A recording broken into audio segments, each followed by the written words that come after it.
क्या आप जानते हैं कि कार्तिकेय और गणेश जी के अलावा भगवान शिव जी और माता पार्वती जी के एक पुत्र और भी था, जो किसी देवता या भगवान के रूप में नहीं बल्कि राक्षस के रूप में जाना जाता है। हेलो फ्रेंड्स, स्वागत है आपका राधे कृष्ण चैनल में। श्री हरि और माँ लक्ष्मी जी की असीम कृपा आप और आपके परिवार पर सदैव बरसती रहे। वामन पुराण के अनुसार एक बार जब माता पार्वती जी ने खेल खेल में भगवान शिव जी की आँख को पीछे से आकर अपने हाथों से बंद कर दिया तो कुछ पल के लिए पूरे संसार में अंधेरा छा गया। संसार के अंधकार को दूर करने के लिए तब शिव जी ने अपनी तीसरी आँख खोली, जिसकी गर्मी से माँ पार्वती जी को पसीना आ गया। उनके पसीने की एक बूंद से एक बालक का जन्म हुआ। उस बालक का मुंह बहुत बड़ा और भयंकर था। अंधकार में उत्पन्न होने की वजह से बालक अंधा पैदा हुआ और उसका नाम अंधक रखा गया।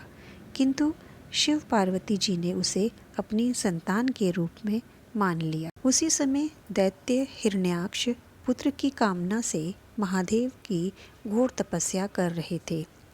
उनके तप से संतुष्ट हो भगवान शिव जी ने उन्हें दर्शन दिए, किंतु उसके भाग्य में पुत्र नहीं था।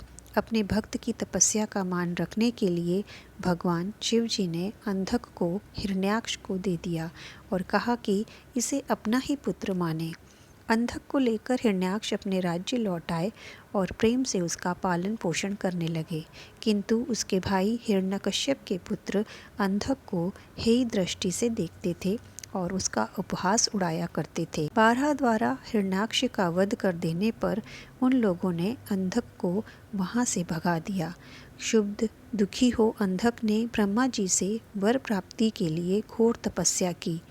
उनकी तपस्या से प्रसन्न हो ब्रह्मा जी ने उसे दर्शन दिए। ब्रह्मा जी से उसने वर मांगे कि मुझे नेत्र ज्योति मिले, मैं अपने राज्य का सम्राट बनूं और अजर अमर हो जाऊं।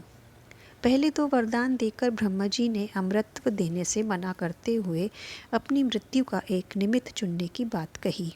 तब अंधक ने कहा, जो भी मेरी माँ हो उसके प्रति कामासक्त होने पर भगवान शिव जी के हाथों मुझे मोक्ष प्राप्त हो। ब्रह्मा जी से ये वर प्राप्त कर अंधक अपने पिता के राज्य का अधिपति बन गया और देवताओं पर चढ़ाई कर दी। युद्ध में देवताओं को परास्त कर अंधक तीनों लोकों का स्वामी बन गया। तब इंद्र समेत सभी देवता गण भगवान विष्णु जी से मदद मांगने गए। तब भगवान विष्णु जी ने नारद जी को अंधक के सम्मुख माँ पार्वती के सौंदर्य का गुणगान करने के लिए प्रेरित किया। विष्णु जी द्वारा प्रेरित किए जाने पर नारद जी ने अंधक के सम्मुख पार्वती के सौंदर्य का गुणगान कर दिया और माँ पार्वती को शिव जी से छीन लेने के लिए प्रेरित किया। नारद जी से प्रेरित वासना में अंधा होकर अंधक पार्वती जी का अपहरण करने पहुंच गया और वहां एक विकट युद्ध के बाद भगवान शिव जी ने उसे त्रिशूल पर टांग कर सूखने के लिए छोड़ दिया। तब अंधक ने बहुत सुंदर श्लोकों में भगवान शिव जी की स्तुति की। इससे प्रसन्न हो भोले बाबा ने उसे मुक्ति प्रदान किया और अपना गण बना लिया।